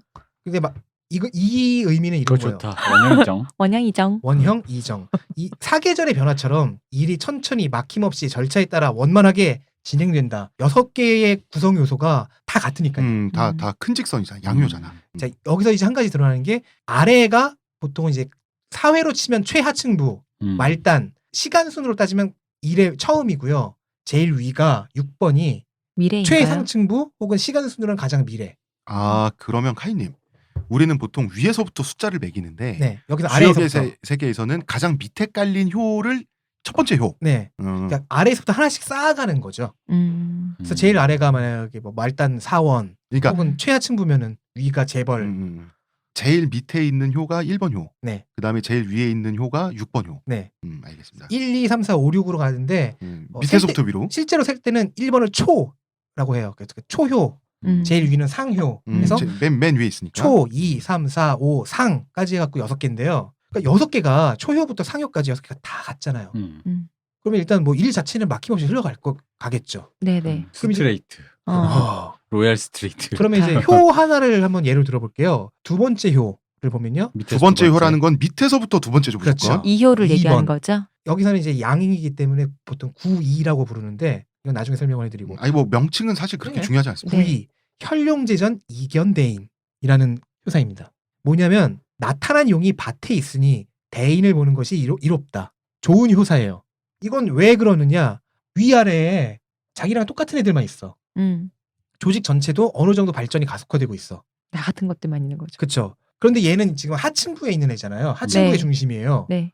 그래서 지금부터가 중요한 거예요. 지금부터 한참 발전을 할 때예요. 그럼 필요한 것은 스승이다. 뭐 이제 후견자다. 이제 차장 달고 뭐 네. 이제 이런 거지. 그래서 얘랑 대응되는 건 상층부의 중간이 5번 효잖아요.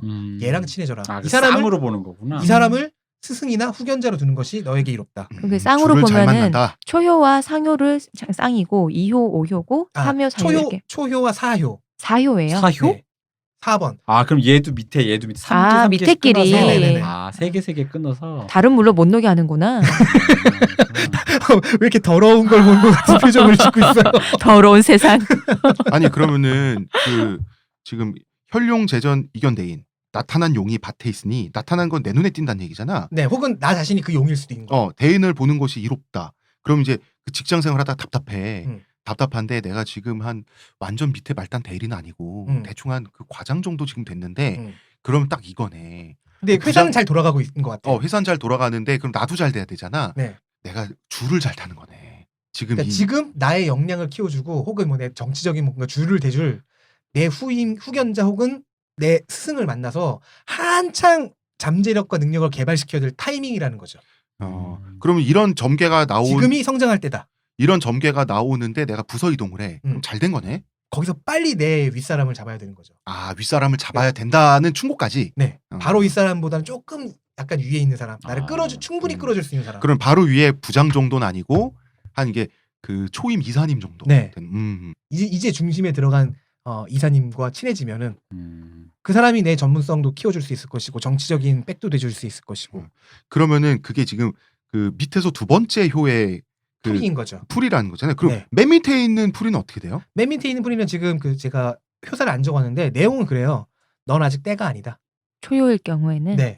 넌 아직 때가 아니다. 그러니까 똑같은 양효가 위에 바다다다 쌓여 있으니까. 이건 확실히 기억해요. 초효와 상효, 건괴의 초효와 상효 풀이는 이런 거예요. 초효는 너는 지금 일하고 싶고 능력도 있고 적극성도 있는데 아직 너의 때가 아니다. 기다려라. 그리고 상효에 있는 애는 너는 이제 원로인데 일하고 싶은 그 힘이 충만하겠지. 근데 밑에 있는 5효를 봐라. 다 일 잘하는 애들이다. 갈 때가 쟤네들한테 됨을 맡겨라. 알고 가야 한다. 좀 나대지 마라. 둘 다가 나대지 마라인데 거기까지 가는 그 이유는 약간 다르죠. 아직 너의 때가 아니다. 너의 때는 이미 한참 전에 지났다. 너 너무 오래 먹었다. 그렇죠. 그리고 건과 곤 두 개의 경우에는 별도의 후리가 하나 더 있다고 했잖아요. 네. 이게 건괴의 경우에는 이게 알짜배기입니다. 건의 경우에는 이렇습니다. 견군용, 무수, 길. 이건 효사가 아니라 괴사죠. 별도의 괴사죠. 아까 괴사는 그 원형 이정이라고 했고 이걸 풀이하면요. 무수한 용들을 보니 머리를 내밀지 않으면 길하다. 그러니까 이게 건괴의 맹점인 거예요. 일관성이 있고 전체가 다 똑같은 성질이어서 되게 잘 굴러갈 것 같은데 실제로도 그러겠지만은 진짜 중요한 거는 모두가 강하고 똑똑한 놈들이라는 거죠. 다 난다긴다 하는데. 연예계네 연예계. 서로 부딪혀버리는 거예요. 그래서 여기서 요구되는 플레이는 겸손해져야 한다는 거예요. 서로를 배려하고 겸손해지는 플레이. 음에 해당하는 플레이를 조금 하는 것이 모두에게 이롭다. 음해를 하는 건가요? 아니 음해가 아니고요. 아니, 이게 조화를 지키기 위해서 이분 사내 정치 좀 잘하실 분이네. 음해를 해야지. 그러니까 이렇게 어떤 만물을 상징하고 이게 하나하나 조합이 된다는 걸 해서 네.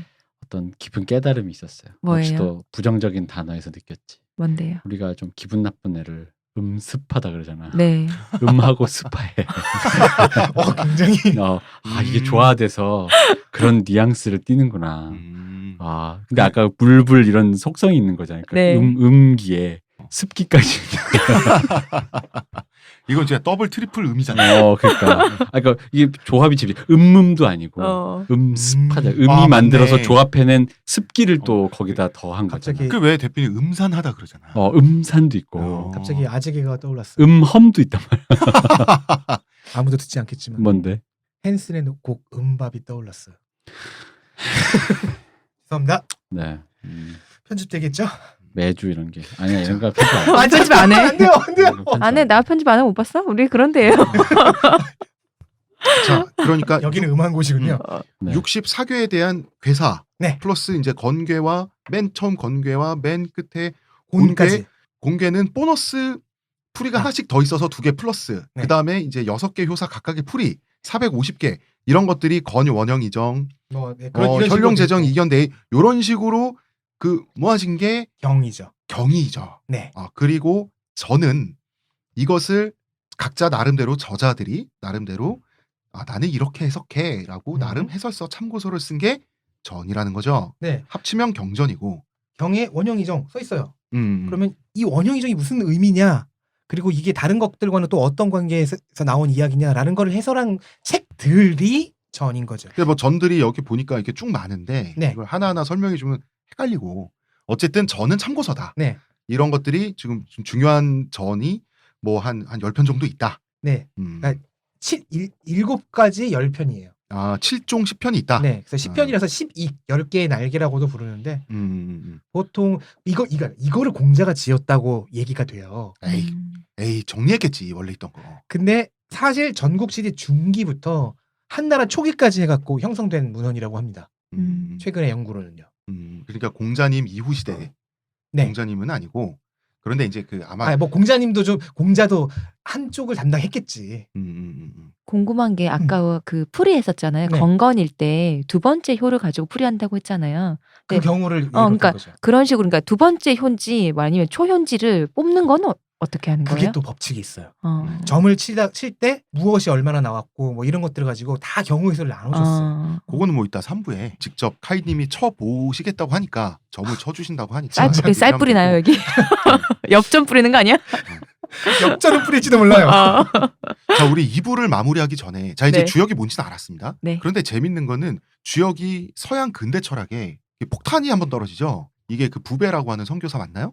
네네네. 예. 라이프니츠의 친구였죠. 예, 이 주역을 편지로 보내죠. 주역의 내용을 이 도해를 이렇게 해가지고 라이프니츠에게. 1700년 12월에 보냈으니까 아마 1701년에 도착을 했겠죠. 근데 참고로 이때 당시의 시대상을 좀 설명을 드려야 될 것 같은데 이때는 유럽 사람들이 중국에 환장이 있을 때였어요. 그러니까 우리가 알고 있는 유럽의 가구 있죠. 유럽의 가구, 유럽의 침대 이런 거 다 중국에서 간 거예요. 그다음에 차 마시는 문화, 그다음에 디저트 문화 중국에서 간 거고요. 그다음에 유럽 정원, 베르사유 궁전부터 해가지고 다 중국 정원의 모방입니다. 그래서 이때는 유럽의 왕족들 있잖아요. 그 중국 귀족도 아니고 중국인과 차를 한 잔 마셔보는 게 소원이었어요. 문화적인. 그리고 그 중국 차로. 그렇죠. 중국식으로 닭에다가 중국식 차를 중국식 닭에 담아서 중국식 탁자 위에서 중국인과 그렇죠. 함께 마셔보는 힙하다. 게 꿈이었고 가장 힙하다. 힙한 게 중국이었어 당시에. 얼마나 이국적이었겠어. 그러니까 중국 인간 먹는 것까지 가면 진짜 힙하다. 그리고 중국 황제야말로 세상을 다스리는 그 미국 대통령 정도로 생각을 했어요. 그 왕들이. 그래서 이때가 강희제였나요, 카이님? 글쎄요. 하여튼 뭐 그랬습니다. 그래서 이 시기는 유럽이 중국적인 게 가장 힙했을 때였어요. 여기서 한 100년 정도가 지나면 뭐 이제 중국은 뭐 별거 아닌 거 아니야라고 키치로 떨어지죠. 그 전락을 하게 되는데 이때가 지금 절정이었어요. 그래서 라이프니츠라는 철학자가 유명한 철학자가 주역에 환장한 이유도 이 중국 열풍에 사실 관련 인류에 가장 세련되고 좋은 건 다 중국에 있다라는 관념이 유럽인들에 있다 보니 라이프니츠가 주역에 뭔가 있을 거야 이렇게 본 것도 나는 이 시기적 유행과 떨어지지 않을 거라고 나는 본다는 거지. 그리고 라이프니츠가 보여준 게 약간 오버스러운 모습이었는데, 아니 그래도 그렇게 이 사람이 계속 이진법을 연구하고 있었잖아요. 그러면서 이 사람이 신학자이기도 했기 때문에 기독교 사상을, 그리고 기독교의 그 모든 구도를 이진법으로 환원시키는 시도를 하고 있었어요. 그런데 중국에 선교사로 간 친구가, 부배라는 친구가 편지를 보내서 뜯어보니까, 야 여기에는 무슨 8위 64개 이런 점서가 있는데 철학서로도 통해, 한번 이거 읽어봐서 쭉 읽어봤더니 음과 양, 이진법이네? 그것도 그렇지만 나는 이분도 힙스터였지 않나. 아니 힙스터에다가 내가 연구하는 분야는 너무 그치. 흡사해. 그러면 흥분하죠. 흥분하지. 그리고 이 사람 철학자이자 수학자이자 물리학자란 말이에요. 그러면서 신학자고. 주역은 약간 미신적인 느낌도 있고 물리학적인 세계관 갖고 있지. 철학서적이랑 그냥 이 사람 미치지 완전히. 그래가지고 이때 라이프니츠랑 부배가, 야 그렇다면은 한자 문화권의 뿌리에 기독교적인 무언가 있는 것 같아 라는 조금 이상한 데까지 가버립니다. 그래서 뭐 신은 어디에나 있으니까요. 그지. 그러니까 왜냐면 이 사람이 어쨌든 간에 그 그냥 단순히 신을 믿는다가 아니라 학자니까 네. 그 신을 구성하는 원리든 뭐 세상을 신이 구성시킨 세상의 원리든 그러니까 뭔가 그런 걸 풀이하려는 사람이었던 거지. 그러니까 어떤 풀이가 발견되니까 이게 그거 유사점이 있는가? 심지어 유사점이 있을 수 있으니까 그걸 보고 흥분했겠죠. 그 유사점이 이제, 자기가 연구하는 거예요. 라이프니츠가 가장 흥분했던 게 이제 음효와 양효죠. 세상을 구성하는 최소 단위. 음양자, 양단자, 뭐 하여튼 뭐 지금 그 원자 단위에도 뭐 이런 게 있잖아요. 0과 1. 0과 1 이진법, 그 다음에 음전자, 양전자. 음전자, 양전자, 그 다음에 그 전기도 음극 있고 양극 있잖아. 라이프니츠가 중성자는 뭐 그러니까 음도 양도 아니까 중성자라고 하지. 네, 그렇게 부르는 거죠. 이런 식으로 어떤 건 이거 하나 이거 있고 어떤 건 이거 하나인데 이 세상을 구성하는 최소 단위 이걸로 세상의 운행의 법칙이 결정되고 이 우주가 이렇게 굴러간다면 그럼 이 최소 단위 입자로 세상은 구성돼 있다라고 생각해요. 그럼 이 사람 뭐 이걸로 어떤 성과를 냈어요? 아니면은 어떤 성과를- 헛발질을 했어요? 그러니까 헛발질도 했지만 그러니까 원자론으로 간 것은 어, 그 이진법을 발전시켜서 컴퓨터를 만드는 바닥을 깔아준 것은 분명 성과인데요. 이거 자체는 이 사람이 주역을 연구한 것 자체는 헛발질이었어요. 그런데 그 헛발질 속에서 성과가 네. 나야지. 자 그래서 주역을 오해했지만 이 사람은 단자론이란 걸 만들어요. 단자론이 이 세상을 구성하는 최소 입자 단위로 모든 것이 이 우주 전체가 구성돼 있다라고 하거든요. 여기서 현대 화학 나오고요. 여기서 그 원자 나오고 입자 나오고 분자 나옵니다. 그리고 이진법으로 모든 것을 환원시키는 그 과정에서 컴퓨터 언어들이 나오죠. 그래서 의외로 현대 물리학과 화학에 지대한 공헌을 실제로 했습니다. 주역이 라이프니츠를 네. 만나서. 그런데 라이프니츠는 자기가 하고 있는 게 후일 이렇게 될 줄은 모르고 전혀 엉뚱한 데 매달리고 있었죠. 어떤 거? 예를 들어서 이런 식이에요. 이 사람의 머릿속에선 지금 얘가 매달리고 있는 작업 중에 하나가 기독교의 그 모든 그 상징 체계를 이진법으로 환원시키는 작업이었잖아요. 그래서 이 사람 머릿속에 지금 기독교 이퀄 이진법이에요. 그런데 한자 문명권도 이진법이에요. 그럼 한자 문명권 이퀄 기독교 문명이 되는 거예요. 중국의 그 한자 문명권과 유럽의 지중해 문명이 같은 뿌리를 공유하고 있을지도 모른다. 이게 과연 우연인가? 아 이게 우연일까 이거? 그렇죠. 이 질문에 가서 라이프니츠와 부배가 막 흥분을 한 거예요. 환빠들이 하는 말 있잖아. 이게 과연 다 모두 우연일까요? 그래서 막 부배는 나중에 야 이거 64개를 만든 그 보키시라는 사람이 성서에 나오는 에녹일 거야. 969살 살았는데 이런 것도 만들었겠지. 에녹서. 그리고 뭐 그 카이님 뭐 이런 것도 있었다. 그리고 배선자 있잖아요. 그거 되게 유명하잖아요. 배선 그 한자를 이렇게 나눠 보면요. 하자한다 그러죠. 네, 왼쪽에 배 주자가 있어요. 그리고 오른쪽 위에 팔자 비슷한 게 있어요. 그 아래 입구자. 입구자 있어. 이게 배에 8식구가 있다는 뜻이다. 이게 노화가 아니고 무엇이냐? 노아의 방주. 네. 재밌는 거 했네요. 이걸 진짜 했다고 이 사람이. 그리고 이걸 아직도 그 기독교 계열 환단고기 신봉자분들께서는 주장하고 계십니다. 잠깐만. 기독교 계열 환단고기 신봉자가 있다고? 네네 있어요. 그러니까 세상은 넓어요. 환빠면서 종교는 기독교인. 네. 아니 환단 그런 거야? 그분들은 이제 R이랑이 우리의 R이랑이 R2랑으로 해석해서 주님과 함께라는 찬송이라고 생각합니다. 네? 네 진짜로요. 예. 왜냐면은 아랍어에서 R, L, 아랍어가 유대어에서 R, L은 신을 뜻하잖아요. 네. R이랑 with R. 그래서 이 힘겨운 고개를 신과 함께 넘어간다는 게 R이랑이다. 주님과 동행하며. 아 이게 시는 고개를 왜 그따위로 만들어가지고 중요한 건 그게 아니죠. 라이프니츠는 부배가 보내주는 그 64개 자료를 지금까지 기독교 상징과 기독교 사상을 이진법으로 환원하다가 이번엔 이걸 한번 또 자기 방식으로 정리를 하는 작업에 착수하는데 갑자기 부배가 무슨 일이 생겼는지 모르겠지만 서신이 끊겨버려요. 그래서 미완으로 중단되어 버립니다. 가우스 수학자 가우스는 네. 라이브니츠를 이렇게 평했죠. 그는 자신의 위대한 수학적 재능을 하찮은 분야에 쓸모없이 탕진해버렸다. 근데 이 가우스도 너무 독하게 말하려고 사실을 약간을 왜곡하긴 한 거죠. 그러니까 삽질이지만 이 삽질에서 또 위대한 결과가 나왔잖아요. 예. 그런 거를 그리고 사실 물론 당시 가우스가 그걸 어떻게 봤겠냐 이 얘기를 했겠냐마는 그리고 주역을 오해한 건 사실이지만 라이프니츠가 100% 오해하진 않았어요. 네.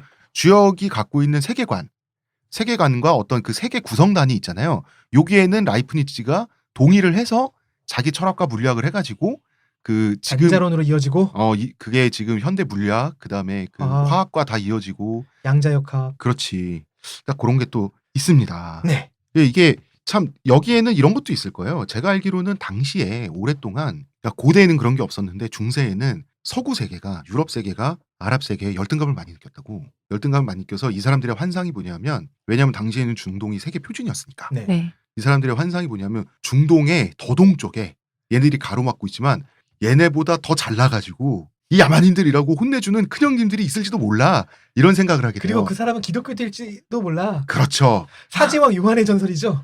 그렇죠. 그 환상을 가지고 명나라 청나라에 가보니까 그러니까 명청시대 청나라 초기까지는 중국이 유럽인들이 보기에 마치 그 우리나라 60년대 시골에서 반기문이 뉴욕 가가지고 마촌루들 보는 느낌으로 중국을 봤단 말이에요. 아 이렇게 기독교 없이 이렇게 고급 문명이 탄생할 수가 없을 텐데 이 사람들은 분명히 기독교인들의 후손이지만 선조들의 숨기고 종교를 있나? 아니 잊어먹었 우리가 찾아줘야지 하면서 선교사들이 갔다고. 이게 부배도 그런 사람 중에 네. 하나였어요. 그리고 그 부배의 친구인 라이프니츠도 비슷한 생각을 갖고 있었겠죠. 옛날에 징기스칸이 초원 통일 전쟁할 때 징기스칸이랑 그 연합됐다가 싸웠다가 했던 그 옹칸이라는 사람이 있어요. 결국은 징기스칸한테 이제 관광열차를 타고 사라지는데 이 양반이 또 뭐지? 그 동양이네. 그 동양의 사제라고 또 착각을 해요. 서양이 하필이면 또 이 사람이 기독교인이어서. 하필이면 또 이 사람이 기독교인이어가지고 이 사람이 바로 그 숨겨진 전설상의 사제인가? 사제왕 요한인가? 사제왕 요한인가 해가지고 기독교 선교사들이 와가지고 우리 같이 아랍을 포위합시다 이러는데 이 사람이 아랍을 왜 포위해? 포기할 힘이나 있나? 지금 징기스칸이랑 싸우고 있는데 그런 안 사요. 이제, 가세요. 안 사요. 저희도 예수 믿어요. 그러니까 나는 그러니까 이게 환빠의 어떤 이런 논리체계 있잖아요, 대표님. 이런 게 라이프니츠 같은 사람도 넘어갈 만큼 그렇잖아. 이게 이 안에 매혹적인 부분이 있다고 네. 분명히 사람들을 이렇게 잡아끄는. 아니 실제로 우리나라에도 역사 공부하는 사람들이 환빠 꽤 있어요. 역사를 공부해도 환빠가 되는. 그리고 환빠 우리 그냥 생각하면 되게 멍청하고 말싸움은 우리한테 막 질 거 되게 똑똑해요, 그 사람들. 공부도 아니 되게 본인 많이 나름의 하고. 논리가 다 탄탄하게 있는 분들인데. 그냥 저는 그래요. 그러니까 세상에 아무것도 없다라는 거를 참을 수 없는 사람들이 주로 그렇게 되는 거거든요. 의미 있으면 양이 있고 양이 있으면 의미 있는 거예요. 아무것도 없거나 혹은 있어도 내게 아닐 수 있다. 그러니까 아무 관계 없다. 이런 거를 못 참으시는 분이세요. 뭐가 의미가 있고 그게 내 것이어야 되고 그게 내가 뭔가 나의- 의미 있는 존재에. 그치. 나는 그런 주인공이야. 그런 분들 비슷하죠. 그 유럽에서는 기독교가 최고의 종교란 말이에요. 음. 유일한 진실된 종교죠. 그러면 기독교 문명이 가장 우월해야 돼. 근데 이때는 가장 힙한 곳이 중국이야. 중국 문명이 더 우월하잖아. 그럼 이게 발해가 난 거잖아. 요걸 설명을 해야 되는 거야. 그러면 사실 중국 문명의 기조도 기독교 문명일 거야가 되는 거예요. 그래서 라이프니츠가 음양론을 발견했을 때 너무 신난 거죠. 이거야. 역시나 그렇지. 그게 그 당시에 아마 세계의 비밀을 자기가 발견한 느낌이었을 거 아니에요. 프리메이슨이야 뭐야. 그치 그런 거. 그렇지. 하지만 그 시도는 실패하시고 엉뚱한 쪽으로 근데- 완벽하게 엉뚱한 건 아니지만 다른 쪽으로 업적을 남겼죠. 천재는 천재인 게 삽질을 하는 와중에서도 뭔가를 해내죠. 업적을 이뤄내잖아. 뭐 하여튼 그렇습니다. 자, 네. 라이프니츠 얘기까지 역시- 하고요. 역시 속에 양이 있네요. 자, 라이프니츠 얘기는 이번 시간에 보너스였고요. 우리 주역이란 무엇인가에 대해서 어떤 개괄을 해보는 시간을 가졌습니다. 그리고 다음 시간에 내일 3부에 카이님이 우리 점쳐 주기로 했어요. 젠장 되게 오래 걸릴 텐데. 우리 점 보고 있습니다. 우리 같이 점치는 방법을 알아보면서 네, 점치면서 뭐 오늘 했던 얘기에 구체적인 예시 그렇죠. 같은 것도 다시 네. 들으실 수 있을 것이고. 우리 2부에서 이렇게 어려운 방송했는데 3분 좀 이렇게 좀 재밌게 네. 그렇게 해야 될 거 아니야. 좀 아니 두 분이 말씀으로 하니까 생각보단 어렵지 않았어요. 이게 텍스트로 읽을 때는 너무 어려운 거예요. 그래서 저는 그래서 아니 뭐지 이거 왜 대학교 1학년 때 안 사도 되는 책인데 사야 되는 줄 알고 샀다가 한 번도 들춰보지 않는 땡땡아 개론 이런 책 있잖아요. 한번 들춰보고 덮은. 땡땡아 개론책 보는 느낌인 거예요. 아니, 나는 이제 카이님한테 질문지를 이렇게 다 만들어가지고 여기 이게 말할 내용 좀 채워줘 이렇게 드렸다고 피드백 받은 걸 딱 보자마자 그래서 이건 뭐지 이러면서 너무 어렵다 했는데 두 분이 이렇게 말씀으로 푸니까 훨씬 재밌고 쉬운 것 같아요. 카이님이 누구 버전으로 봤다고? 최영진, 이기동 두 교수님이 지으신 만화책 버전. 나는 그게 정말 명저로 소문나 있습니다. 명저로 소문나 있어요. 근데 만화라는 이유만으로 인기가 없어가지고 절판 됐죠. 자 2부 방송은 여기까지 하겠습니다. 시호님, 네. 용유 대표님, 네. 그리고 카이님 수고 많으셨습니다. 네, 저는 점치 준비가 끝났습니다. 알겠습니다. 저는 작가 홍대선입니다. 감사합니다.